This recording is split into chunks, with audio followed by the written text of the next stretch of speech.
And we apologize for that. We now go to our bite of the week, which comes from Commanding Officer of the Area 5 Police, Assistant Commissioner of Police, Christopher Phillips.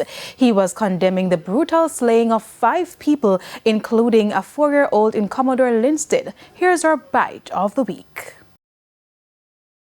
For somebody to turn an M16 on a 4-year-old, it speaks to the kind of evil mindset that we have to encounter out there, and that we have people living among us who, continue to perpetuate the kind of violence and evil intent on our people or good citizens. It's really, really a very bad situation.